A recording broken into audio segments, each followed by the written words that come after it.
Hola,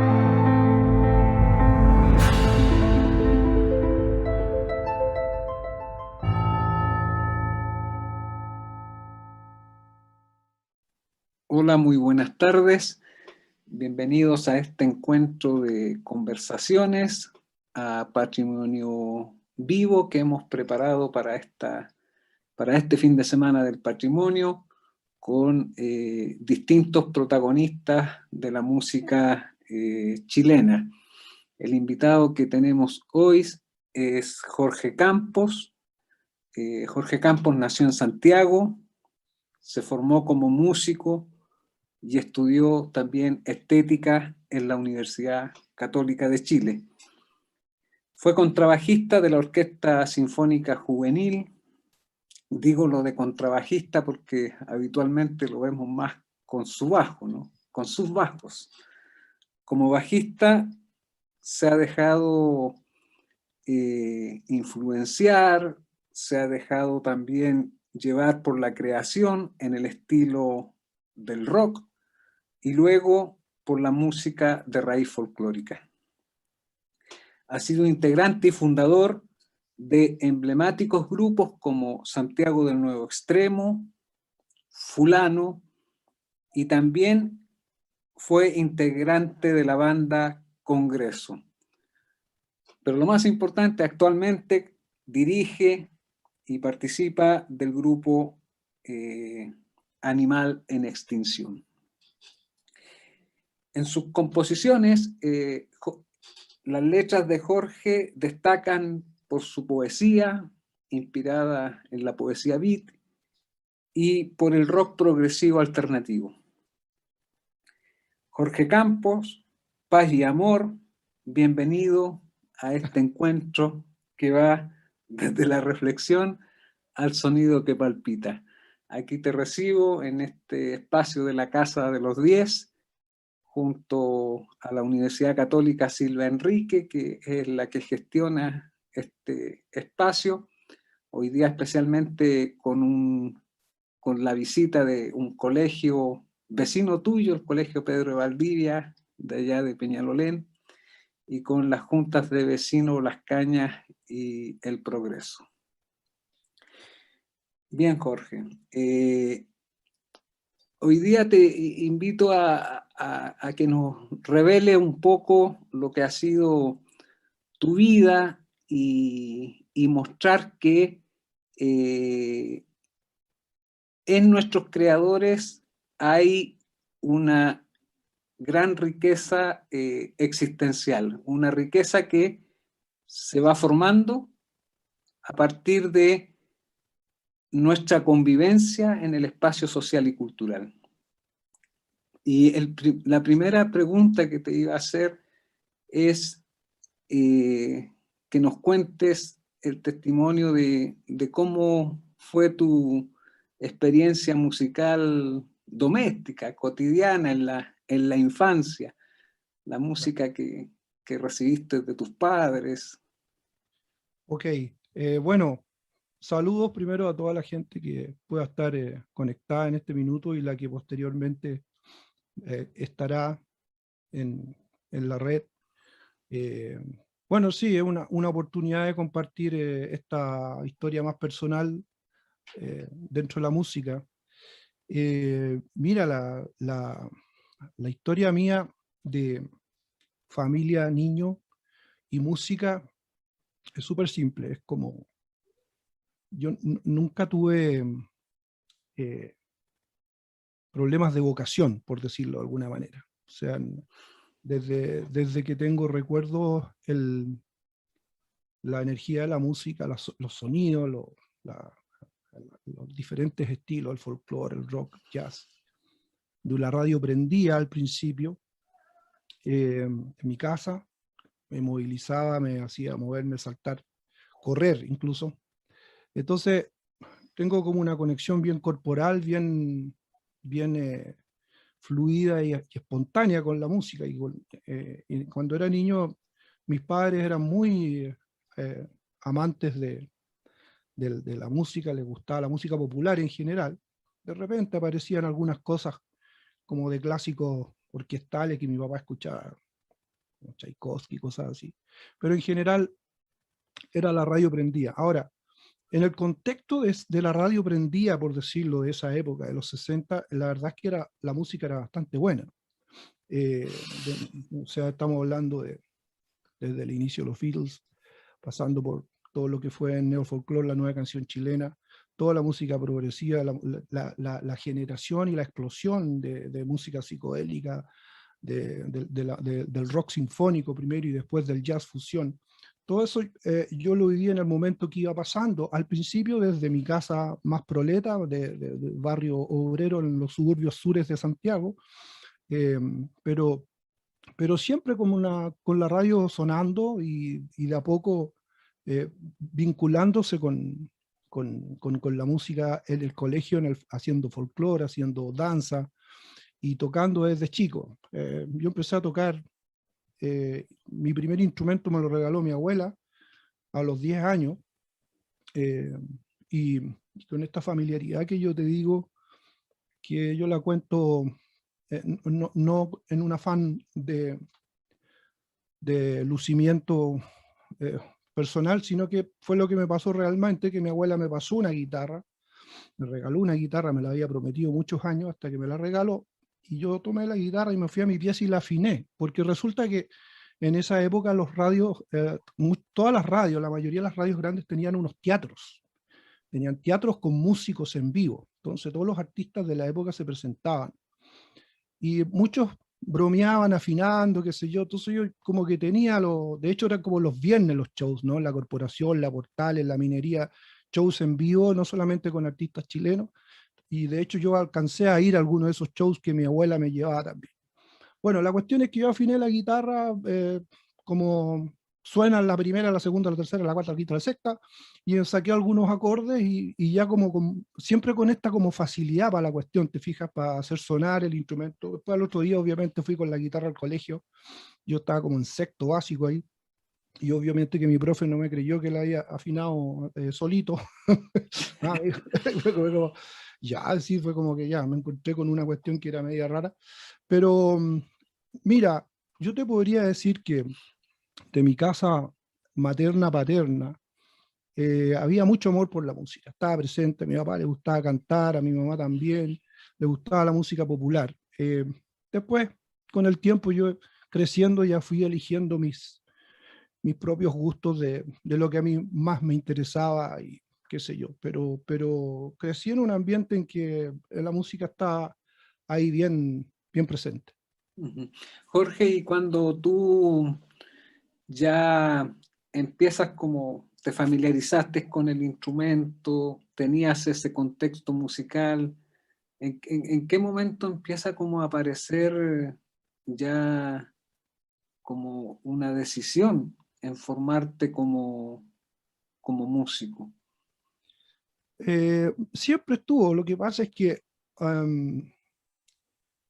yo creo que los acontecimientos sociopolíticos que hubieron después fueron como que a mí me hicieron pensar primero qué iba a hacer en vez de estudiar música de inmediato, porque te recuerdo que mi familia, mi origen familiar es más proleta, mi papá era tornero mecánico, obrero primero, después fue ascendiendo a poco, mi mamá dueña de casa, nosotros éramos 5 hermanos, y la música estaba presente en mi casa, mi hermano también, tocábamos juntos, él tiene un año exactamente menos que yo. Entonces como que yo tenía mi hermano y yo tocábamos de niños, así visita que llegaba a la casa teníamos que tocar con guitarra porque era parte del show de mi papá. ¿Ah? Entonces nosotros llegaba alguien el domingo y después de almuerzo nosotros cachábamos que ya a las 5 o 6 ya se habían tomado unas copas de vino, entonces con mi hermano teníamos que tocar alguna cuestión ahí. Era como ya una rutina, ¿eh? Estábamos ya como con los escenarios. Y en el colegio también había mucha actividad, teníamos por suerte un colegio donde tenía un profesor que nos enseñaba folclore, bailes y todo, entonces teníamos harta actividad con eso.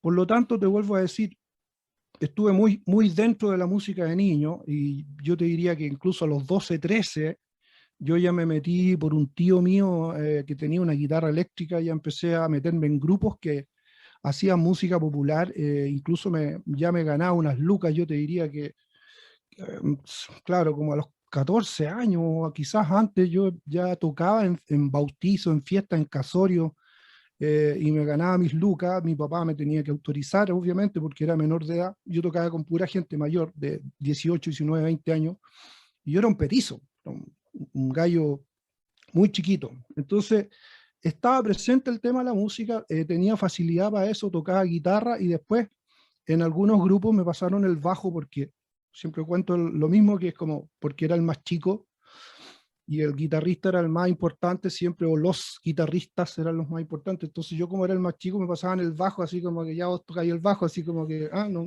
no es para que te luzcáis tanto.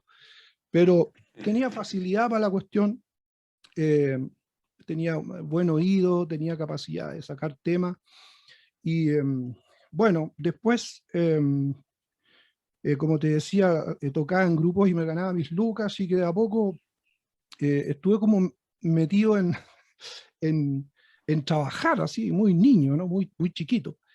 Y por lo, claro, los 14, 15, 16, por ahí también estaba toda la efervescencia de la Unidad Popular, en la cual uno podía ver música buena. O sea, yo entre los 70, entre el 70 y el 73, yo estaba entre octavo y tercero medio, y me tocó ver a la Orquesta Sinfónica en un colegio cerca, a Francisco Coloane, ¿me entiendes? ¿No? Había una efervescencia cultural muy fuerte. A ver al Quila tocando en la esquina de mi casa, o a Víctor Jara, qué sé yo, era como una cuestión muy cercana, como lo que se hizo en esa época, sobre todo en la época de la Unidad Popular, que comenzó antes, eh, qué sé yo, 67, en la UT, la USACH de ahora. Bueno, eso seguramente lo va a poder comentar con los grandes músicos que van a estar mañana y pasado en este ciclo. Entonces, bueno, yo era más chico y recibía toda esta cuestión, y era folclore, y eran las quenas, los charangos, pero también era, qué sé yo, era Genesis, era Pink Floyd, era Yes. Entonces, bueno, y la radio, otra vez te vuelvo a decir, la radio era un canal donde se mostraba toda la música, o sea, la música chilena en general, se mostraba, participaba de los rankings, el folclore, la nueva canción chilena, el Quila, los Inti, qué sé yo, Patricio Mans, toda esa gente, Víctor Jara, Violeta Parra, eran protagonistas de, la, de la editorial de las radios, ¿no? Y entonces, bueno, el ambiente sonoro que había era súper potente. Hay que pensar que, claro, no era solamente la música chilena, sino que también la música de afuera, que también era buena. Entonces yo me tocó, claro, vivir eso intensamente, y después en el golpe ahí como que hubo un momento en, como que yo tenía 16 años para el golpe, y ahí yo seguí con la música inmediatamente después del golpe. O sea, me acuerdo que a fines del 73, 74 ya tocaba en algunas peñas que se hacían en las parroquias, en el sur de Santiago, en algunos eventos eh, un poco peligrosos, ¿no? En esa época. Y yo creo que en ese minuto se me presentó el tema de la profesión. Sin embargo, el mismo año, o posterior 2 años después, yo salí re chico del colegio, salí a los 17, entré a la universidad, y en el minuto que entré, em, mi papá, me acuerdo que me llevó a la USACH, a Ingeniería en Electricidad, me inscribió en esa carrera, y yo tomé mis papeles y me fui a la Católica, porque había postulado al área artística en esa época.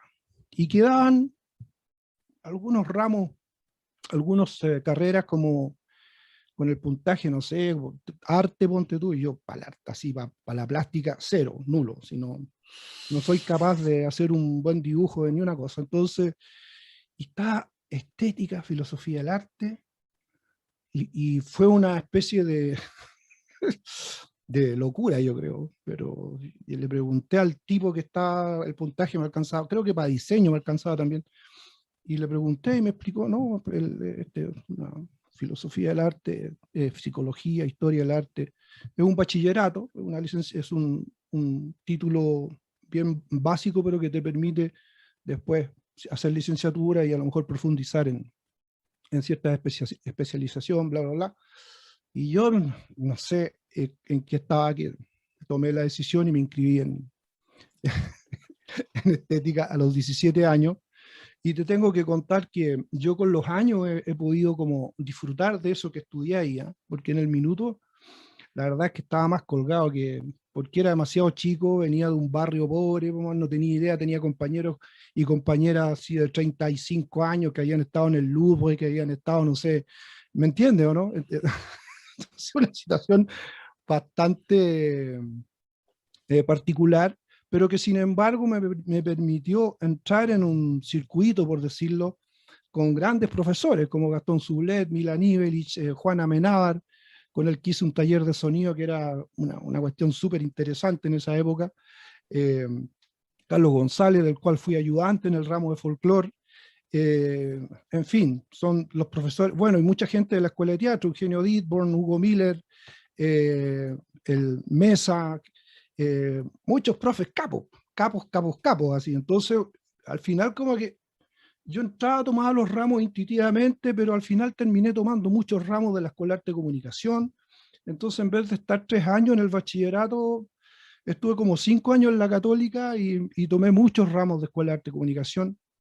Y me titulé de bachiller en estética y ya como en eso ya llegaron mis, mis 20 años, y yo ya a los 19 ya había tomado la decisión de ir al conservatorio a estudiar música. Tampoco estaba muy decidido si iba a estudiar guitarra, cello, algo así. Cuando llegué al conservatorio, también lo mismo, se me presentó el panorama y estaba con trabajo. Y fue como que me dijeron ese instrumento y yo hice como un vector, así porque siempre me habían gustado los bajos, los instrumentos, y después tocarlos con arco y sentir esa sensación de la vibración del instrumento en todo tu cuerpo. Era Esa una cuestión caja. así, claro, una cuestión, como te digo yo, desde el principio muy corporal, muy de sangre, de garra, de carne, ¿no? Entonces, no, casi ni lo pensé, me inscribí, paf, y con la suerte de que quedé, y di el examen, qué sé yo, y más encima era como el estudiante de contrabajo ese año.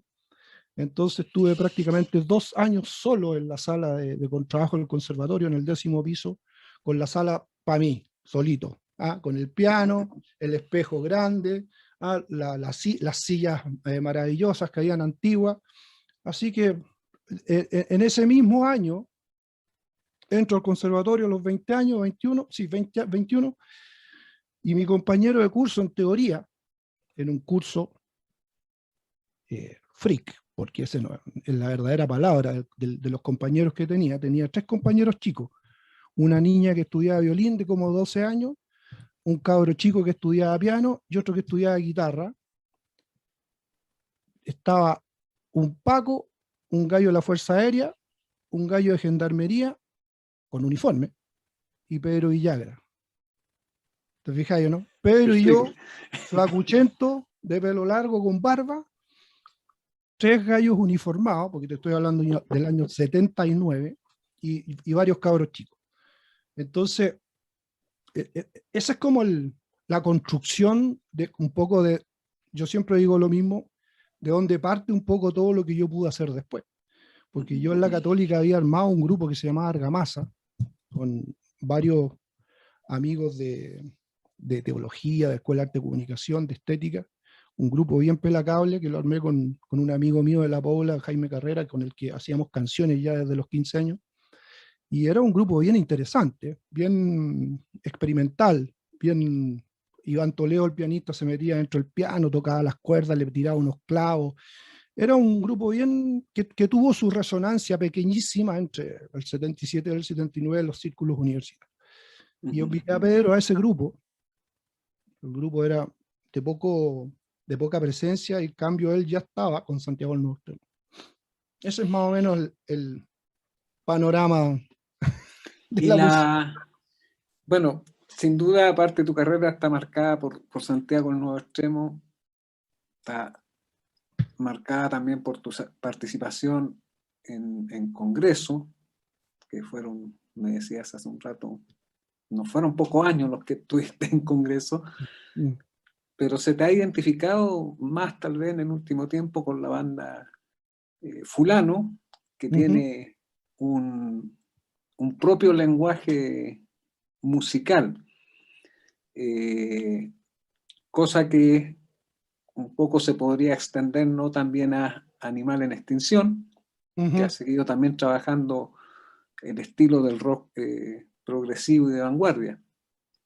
¿Cómo llegas tú a ese universo del rock progresivo y de vanguardia? ¿Qué influencias reconoces, por ejemplo? El estilo rock en general, para mí siempre fue eh, tan cercano como el folclore.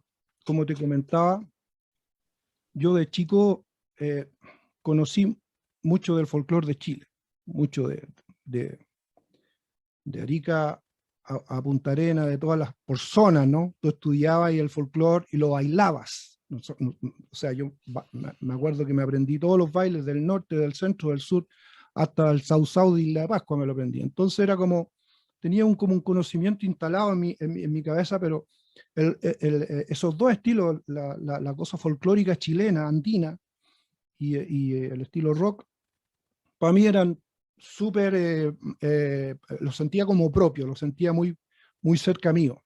¿Ah? De hecho, a los 11, 12 años míos, ya cuando fue Woodstock, ponte tú, y, y me acuerdo que hay un cine, el Cinerama, que está ahí en Santa Lucía, al frente del cerro, que tenía 3 pantallas. Bueno, eso es Cinerama en el fondo, ¿no? Son 3 pantallas. Entonces la cuestión era ver Woodstock así en 3 pantallas sonando, qué sé yo, Santana, Who, qué sé yo, todos los rockeros, así fue una cuestión absolutamente determinante, como asimismo haber visto las películas, los Beatles más niñitos, más a los 8 años, a los 7 años quizás. Por lo tanto, ese lenguaje para mí era, lo sentía muy propio.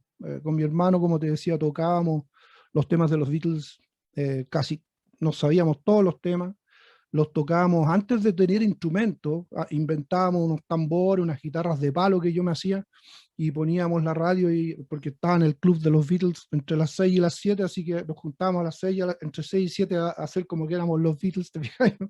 Sentía muy cercano eso, la fuerza del rock, y con la suerte, como te comenté, de que a fines de los 60 ahí digamos, se produjo una explosión eh, en que empiezan a haber muchas vertientes de rock, después la fusión, y al ser parte de eso, inevitablemente uno va tocando, sacando temas, va buscando. En el caso ya más de la cuestión más de creación, eh, con Santiago el Nuevo Extremo hicimos entre el 80 y el 85 3 discos que tienen un claro eh, acento diferente. El primero es muy acústico, con guitarras, flautas traversas con trabajo y muchos arreglos vocales. El segundo ya tiene incorporado batería, eh, bajo eléctrico y saxos. Y el tercero está la agrupación, la última agrupación de Santiago del Nuevo Extremo de la primera época, por así decirlo. Está Willy Valenzuela en batería y Cristian Crisosto en saxo. Y con ellos dos hacíamos, nos juntábamos aparte del Santiago, todo esto estimulado por el gusto musical de nosotros, de buscar otros sonidos, pero también por esta suerte que tuvimos de ir muy chicos a Europa. El Santiago del Nuevo Extremo fue la primera banda que salió de Chile y pudo volver a entrar de vuelta en el año 84, a los 25, 26 años. Y tocamos en un circuito así muy top, en toda Europa. De alguna manera, el haber salido de Chile esos 3 o 4 meses en esa gira muy larga, muy grande, muy intensa, muy profesional, marcó algo de entender que también la música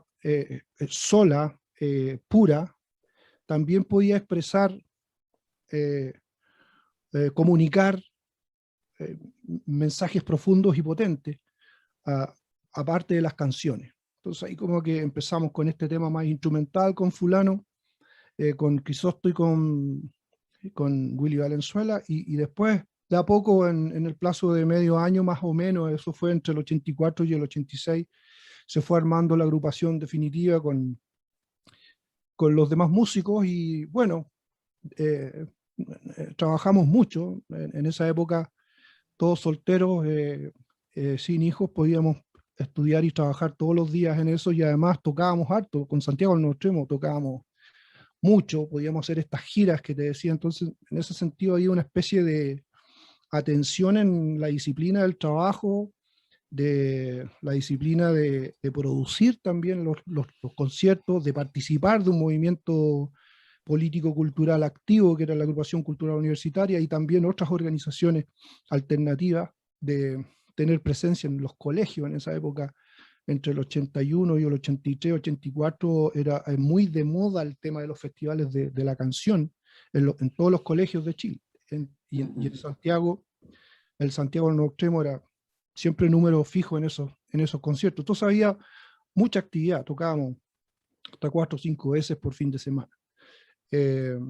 Y ese fue como el contexto en el que un poco el Santiago crece, alcanzamos a hacer 2 giras a Europa, Estados Unidos, Canadá, el 84, 85, y después como que se empieza a desinflar un poco, y creativamente el grupo en el tercer disco, que se llama Barricadas, como que se fue un poco para el lado fulanesco, por decirlo, progresivo incluso. Es un disco muy desconocido, pero que ha tenido, es claramente la plataforma desde donde partió la idea de la música de fulano. Más o menos ese es de ahí ya llegamos a cuando empieza fulano el año 86 a tocar, porque estuvimos como 1 año y medio preparando la música. Sí. Aparte de mostrarnos ahora tu biografía, nos has dejado ver un contexto cultural chileno muy bonito, como testimonio también para el patrimonio, ya que estamos en esta jornada del patrimonio. Yo voy a leer un fragmento de una canción, justamente del tiempo de fulano, ¿no? La historia no me convence. Sí. No he comprendido nada, esto es pura educación latinoamericana, no tengo información. ¿Qué puede resultar? ¿Historia o delirio? Tu mente está muy mal, Santo Tomás de Aquino. Aquí no, Santo Tomás, y nunca pasó nada, y nunca va a pasar. A mí esto siempre me hace pensar de que sin duda hay una referencia a tu periodo de estudiante universitario, que estudia en una determinada universidad, y donde seguramente había una atmósfera tomista, ¿no? Exacto. Lo que pasa es que hay una cuestión que yo no la tengo puesta mucho en mi currículum, que yo entre la época de terminar estética y empezar el conservatorio, que me parece que hubo un año en que estuve en las dos cuestiones, también estuve en ILADES, que era un instituto jesuita de estudios de licenciatura. De hecho, yo estaba estudiando una licenciatura en Ciencias para el Desarrollo, y en ese año y medio que estudié ahí, obviamente conocí toda la filosofía tomista, digamos. No leí la Suma Teológica, pero sí conocí y participé de una especie de élite, por así decirlo, estudiantil, que preparaban algunas ideas relacionadas con la onda más cristiana. Lo curioso es que yo entré a estudiar eso justo cuando estaba en una especie de proceso como de alejarme más bien de la parte cristiana mía. Yo participaba, fui hasta misionero, con eso te digo todo. ¿Ah? Podía hacer hasta una misa, pero no con liturgia, no con hostia consagrada ni nada, porque no era cura, pero podía hacer como una especie de ceremonial. Ese momento, claro, me permite conocer algo de la cita que hay ahí, porque en el fondo, básicamente el tomismo, no básicamente, pero una de las cuestiones importantes es que el sufrimiento en la vida es el que te hace ganar el paraíso, ¿no? Es es como esa idea filosófica. Entonces, claro, se entraba justo acá en esa letra de la historia no me convence, solo me atraganta, que a todo esto el título es otra cosa y nunca está en la letra. Y la letra yo la compuse en 7 cuartos. Entonces, mi hermana, no he comprendido nada, ¿cierto? 7. Esto es pura educación, ¿cierto? Entonces ya con latinoamericana, 7. ¿Ah? No tengo información, todo en 7. Y la palabra delirio la usaba mucho yo, la usé, yo creo que soy el gallo que más ha usado esa palabra en canciones, porque está en Lamento, está en Sentimental Blues, en otro par de canciones mías también, que está como una presencia continua del cuestionamiento de la fe en mis, en mis canciones, ¿no? En las letras que yo escribo. Esta como desesperación de entender de que no eres católico, apostólico, romano, pero que sí entiendes que hay como en la cosmovisión más de los pueblos originarios, ¿no? Que está el sol como un gran dios, o las montañas, más bien la naturaleza, ¿no? Entonces, bueno, ahí me fui por otro lado, pero en el fondo, terminando la idea de Santo Tomás de Aquino, que es el caballero este que escribió los 12 mamotretos de la Suma Teológica, claro, aquí no pasa nada, nunca va a pasar. ¿Por qué va a pasar muerto? O sea, ¿por qué me tengo que morir para irme al paraíso? ¿Cachai? ¿No? Son letras que le dieron un poco un camino, una vía a fulano a toda esa irreverencia y ese malestar con el sistema, ¿no? Y con los poderes, con la iglesia, con los milicos, con los políticos, que es una cuestión que yo te puedo decir eh, sinceramente que todavía la mantengo. Sí. En el Nietzsche es un autor que ha rescatado mucho la idea del delirio, a propósito de que tú mencionas este concepto. Y la figura de Nietzsche, ¿cierto? Ha estado muy estudiada en los departamentos de estética, y es un autor que fusiona bien la filosofía y la literatura. Digo todo esto como para hacer un tránsito ahora en la entrevista, y hacerte hablar de tu relación con la poesía, porque tú eres un buen lector de poesía, además de que eres un escritor por las canciones, ¿no? No sé si en otra entrevista has hablado tú de tus lecturas poéticas, de tus influencias poéticas. No, yo creo que, claro, como la primera vez que, a ver, tengo una gran familiaridad con la poesía chilena, conozco bastante, eh, los he leído como a los clásicos. Lo que pasa es que es tan impresionante la calidad y cantidad de poesía chilena de diferentes estéticas, ¿no? Desde Neruda, que es el que conoce todo el mundo, pero Huidobro con el creacionismo, Gonzalo Rojas, ni hablar de Nicanor Parra. Y mi favorito es más uno que fue más marginal, que como que yo siempre me siento identificado con la marginalidad. Yo supongo que es por mi respeto y admiración que tengo por la clase proletaria, que son los orígenes míos, los orígenes finalmente de mis padres, ¿no? Y es como un vínculo de respeto que tengo por eso. Y Pablo de Roca para mí es como un tipo que todo lo que dice lo entiendo. No sé si me... Si me en la poesía aquí estamos con cuestiones. Este es un país de grandes poetas, pero la gente no lee poesía porque no entiende ni una cuestión.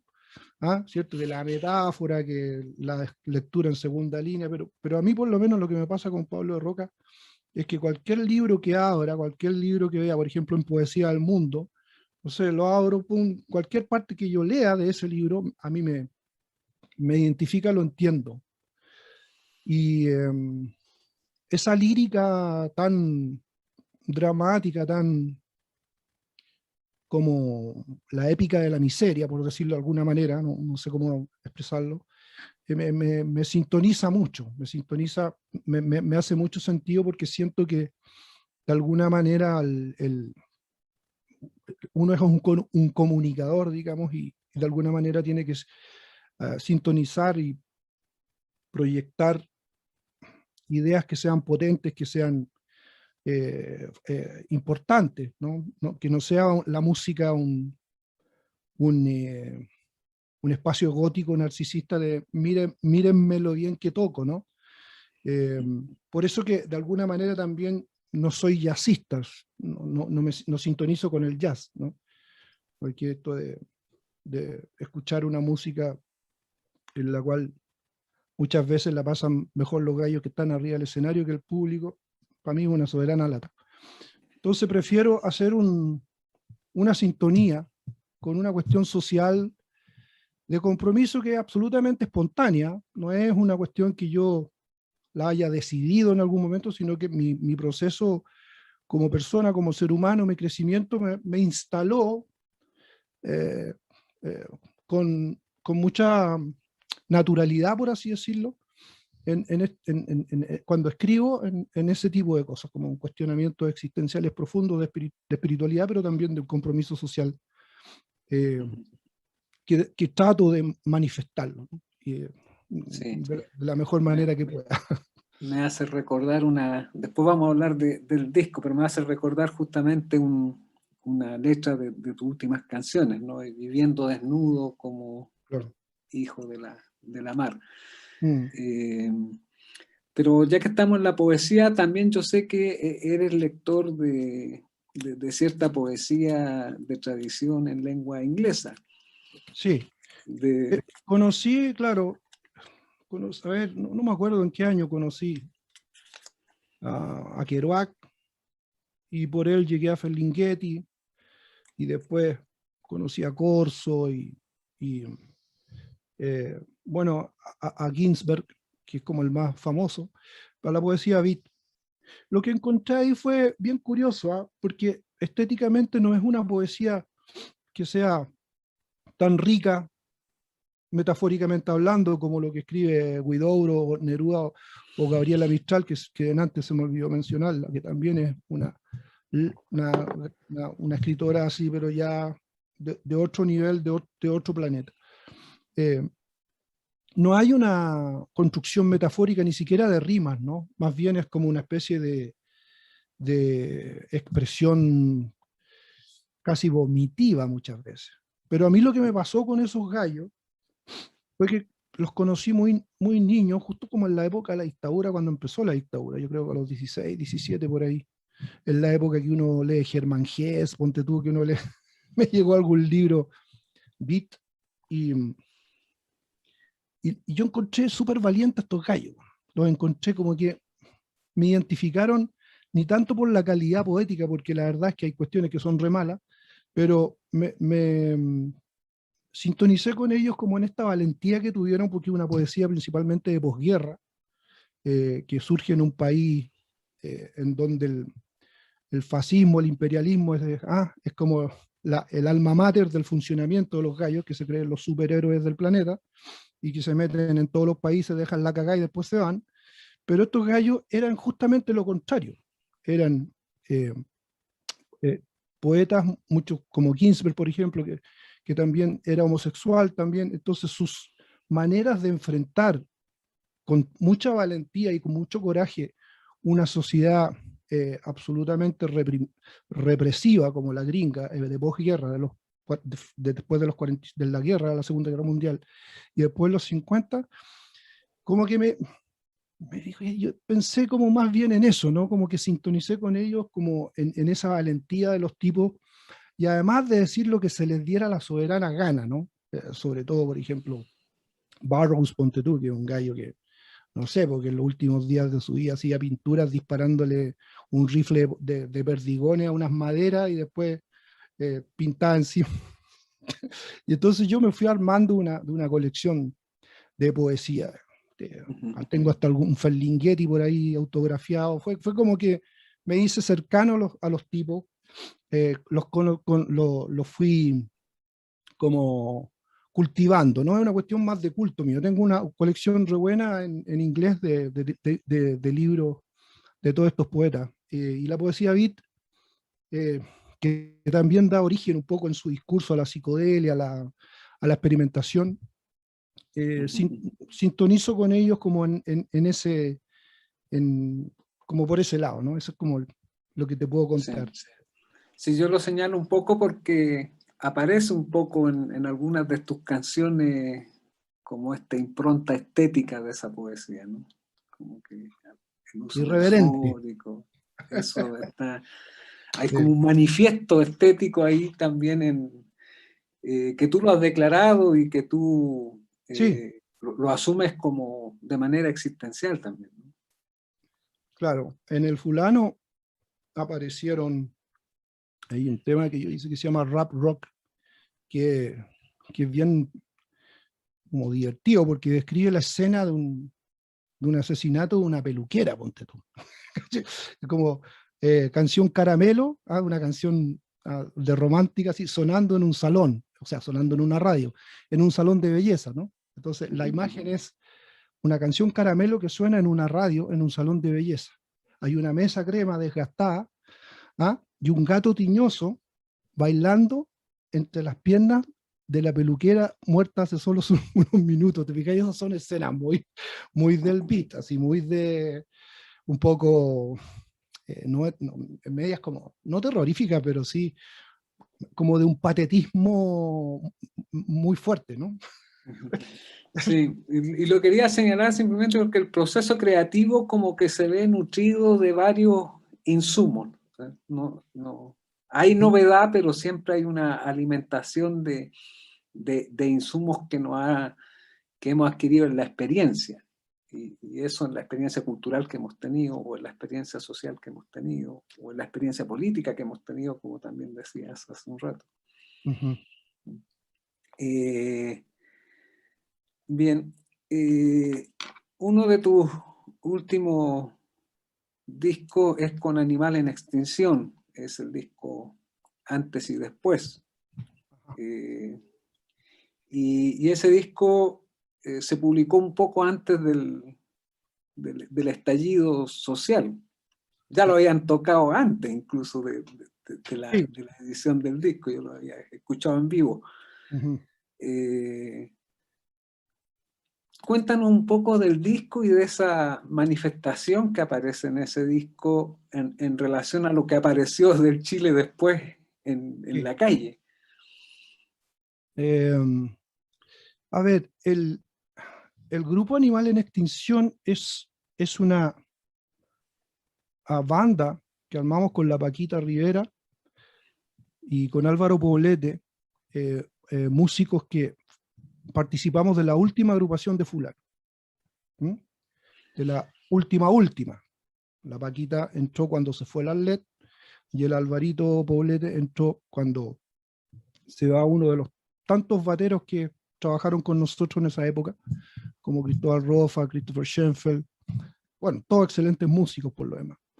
Entonces, en el minuto que Fulano se acaba, eh, yo pensé que teníamos que seguir haciendo alguna música con la Paquita porque me gustaba mucho su manera, su calidad artística, digámoslo, claramente, como cantante y como músico, como pianista. Y Alvarito para mí, el Álvaro Poblete, siempre lo digo, es como seguramente uno de los mejores bateristas de las nuevas generaciones, ¿no? Un gallo extraordinario. Entonces para mí era como decir, ok, se acaba fulano, pero hay que hacer algo, ¿no? Podemos quedar aquí como viviendo del pasado y qué sé yo. Entonces ahí inmediatamente invitamos en la primera época estaba Felipe Muñoz también, que fue el tecladista que entró a Fulano en la última época. Después él ya tomó otra ruta, así que participamos con un músico, un querido amigo, excelente instrumentista que es Guillermo Atria, y posteriormente con el hermano de Alvarito, Mauricio, que es un guitarrista también fenomenal. Entonces, cuando uno trabaja en una banda con músicos potentes, con buenos músicos, uno generalmente piensa cómo, en cómo aprovechar el potencial de los instrumentos, de los personajes que están. Así que yo tenía alguna música que estaba como pensada para fulano, pero que tenía yo diría, un toque más de rock, más rockero, más progresivo, que no tenía tantos saxos, que requería más de una sonoridad más rockeraza, ¿no? Más power. Entonces, ahí empezaron a salir varios temas. En un par de años salió como todo el material del álbum Antes y Después de Animal en Extinción, que le pusimos ese nombre un poco por el homónimo nombre del último disco de fulano, que es Animal en Extinción, que, que puedo decir sin como equivocarme, que son básicamente ideas de cómo yo fui produciendo un poco la última época de fulano a nivel creativo y a nivel de gestión propiamente tal. Entonces, el disco Antes y Después es el producto de esos momentos, del 2017-2018, que se tradujo en un disco que grabamos muy artesanalmente. Yo armé como las maquetas en mi estudio, después Alvarito grabó las baterías en su estudio, después en el estudio de Guillermo grabamos los saxos y las voces, y así fuimos como armándolo en diferentes lugares, porque claro, no teníamos los recursos para meternos todos juntos a un solo estudio, y capaz que tampoco hubiéramos tenido el tiempo para hacerlo. Pero el resultado de ese trabajo, que yo invito a la gente que lo busque, es Antes y Después, se llama el álbum, Animal en Extinción, el grupo. A mí me dejó bastante satisfecho y claro, ahí hay una lírica, hay varias líricas que venían un poco de lo que yo había escrito en fulano, como Fábula y Fantasía,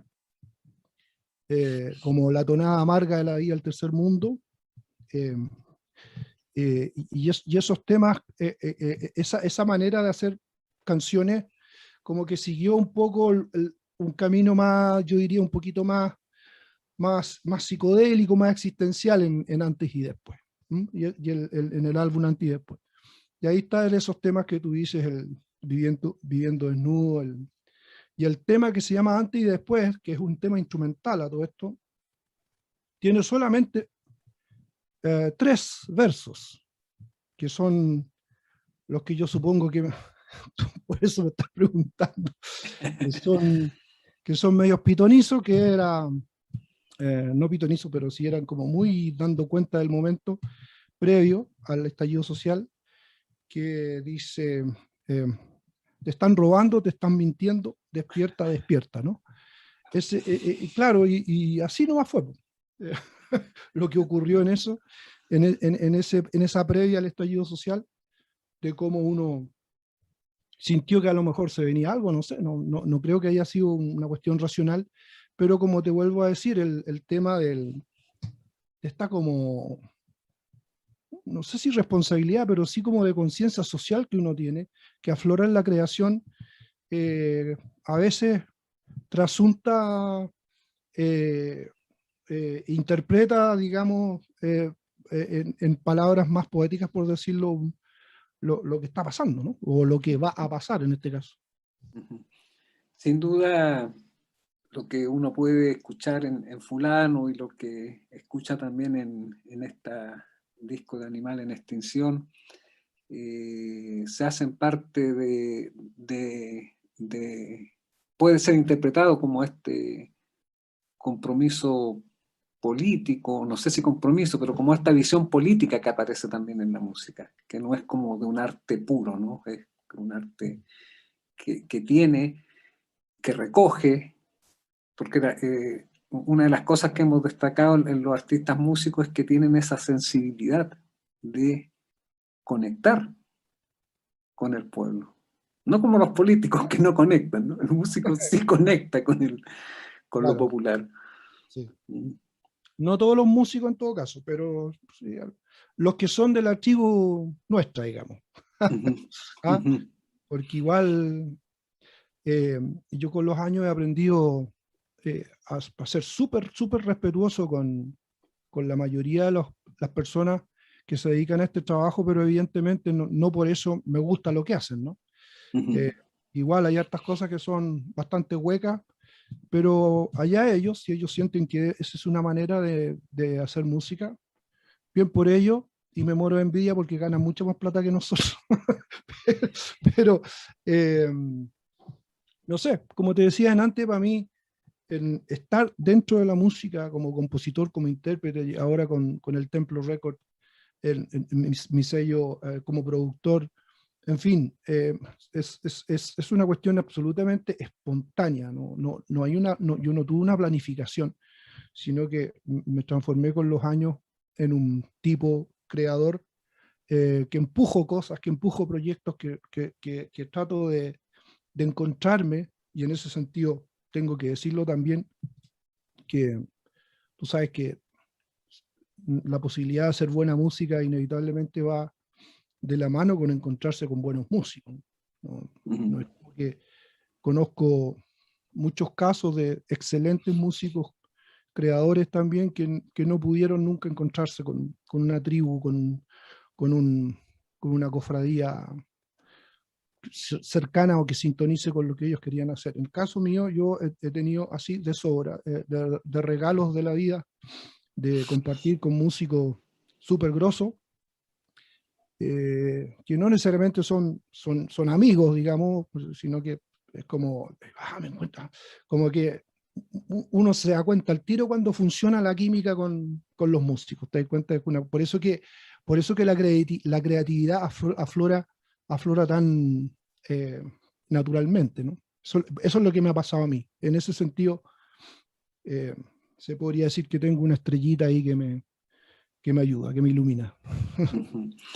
Sí, hemos destacado estos aspectos, ¿cierto?, de la estética, de la estética como ácida, ¿no? De la denuncia social, como de la crítica social, pero también en Anti después hay una canción que es Arcoíris, que tiene como una poesía distinta a esa canción. Uno percibe, escribe un camino nuevo sin temor, imaginando luz y nuevo color, dice parte de la letra, ¿no? Sí, sí. Te llevo como a esta letra como para hablar de este Chile que estuvo con mucha carga pos el estallido, hubo problemas sociales graves, pero después nos vino Mm, la pandemia nos trajo al encierro, la pandemia nos trajo el temor a la muerte, la pandemia nos ha traído pérdidas, yo sé que tú también has tenido pérdidas cercanas, sobre todo en esto de lo musical, eh, tú estás tocando muy seguido con Cuturrufo, antes de que Cuturrufo falleciera, ¿no? No sé si nos puedes contar un poco de cómo has vivido este encierro y también si es que te nace dar así como un mensaje a estos ciudadanos que hoy día estamos encerrados. sí, bueno, mira, tengo como que siento que estamos en un intermedio, ¿no? Es como que se terminó la primera parte de algo y estamos en el intermedio de la segunda parte. Eh, y ese intermedio significa que no ocurren muchas cosas en las cuales uno puede estar como siendo parte protagonista y todo.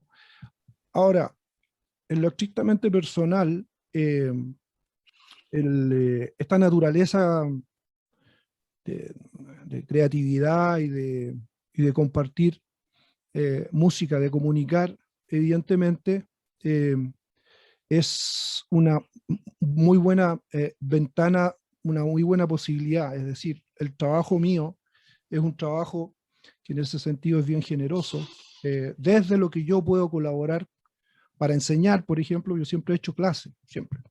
Me gusta enseñar, tengo alumnos, hago masterclass, hago clínica, investigo de instrumentos, investigo de cuerdas, investigo de efectos, estoy como compartiendo mi conocimiento en diferentes situaciones con los endorsers que tengo, con los instrumentos, los equipos, los micrófonos.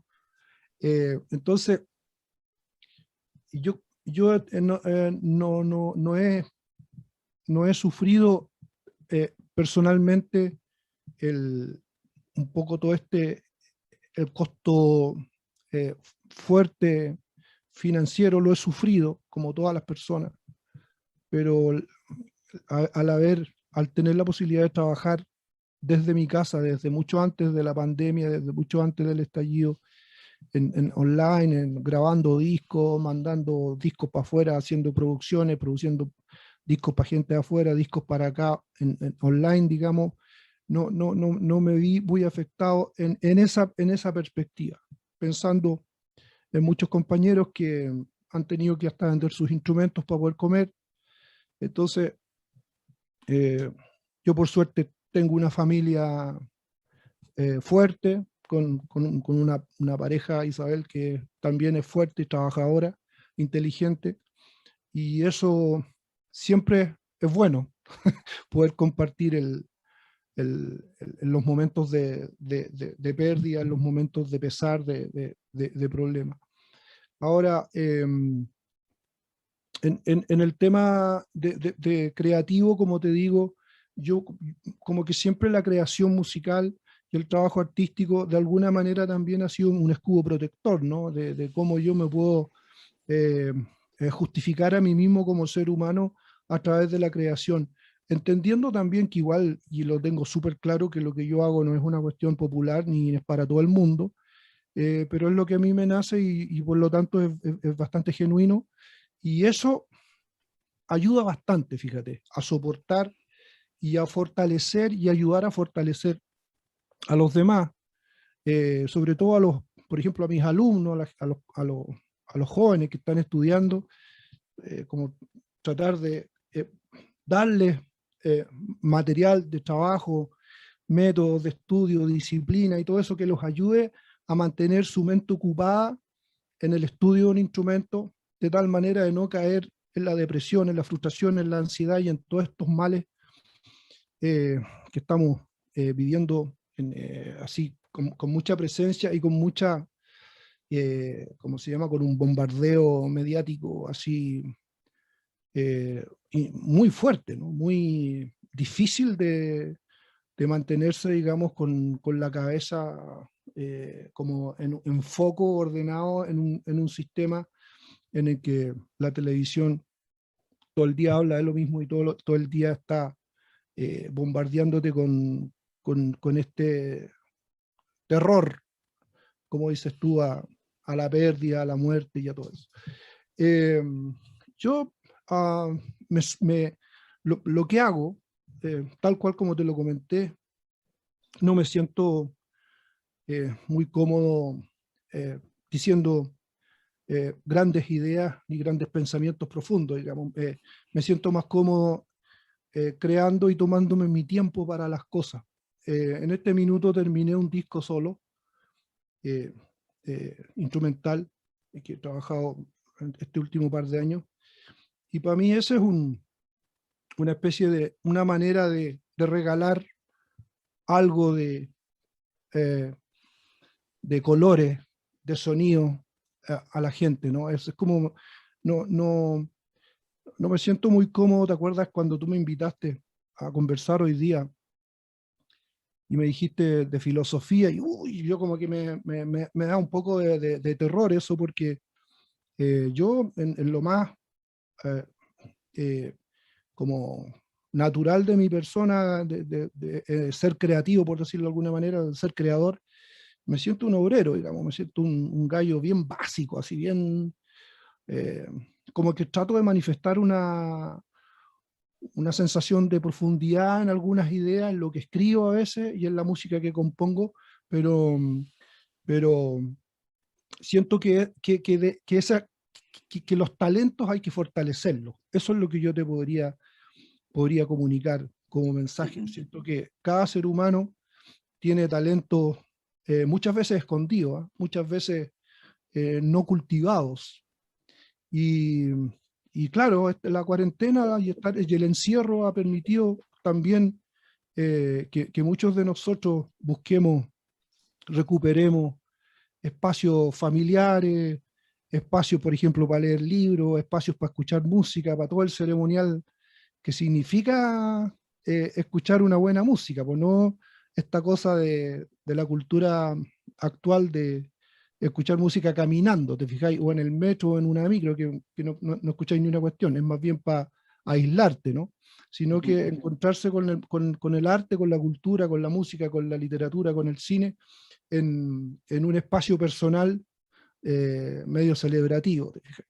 Entonces eso es como lo que a mí me conecta más de comunicar, que es como tratar de cultivar los talentos, tratar de, de no perder la fuerza interior que todos nosotros tenemos, y que si uno se siente mejor, ayudar a alguien que realmente lo necesite, personas solas, por ejemplo, ancianos o jóvenes también, que muchas veces que están viviendo un momento súper complicado porque prácticamente no han hecho una historia estos últimos 2 años de sus vidas, ¿no?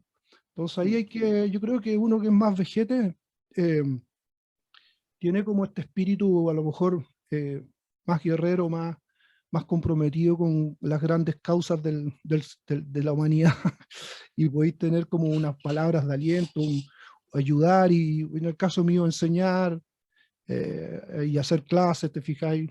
Bueno, y crear música, que eso es lo que sé hacer.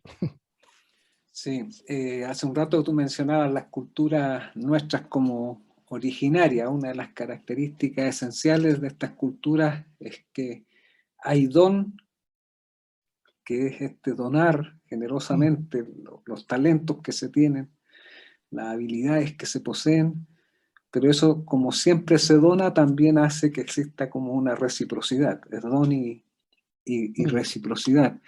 Y yo comento esto para agradecerte porque tu participación aquí es pura generosidad. Aquí no hay grandes patrocinios económicos que permitan este espacio, ¿no? Entonces, como pura generosidad del invitado.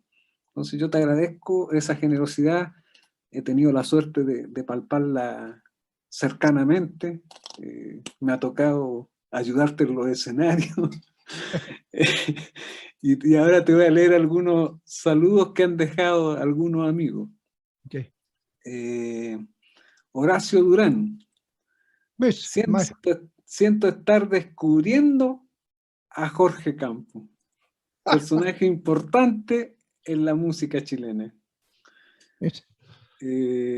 Rommel Ríos, un amigo mío de Lolol, admirador tuyo, dice: saludos a don Jorge, disfrutando de su sabiduría con un buen vino del Valle del Olol.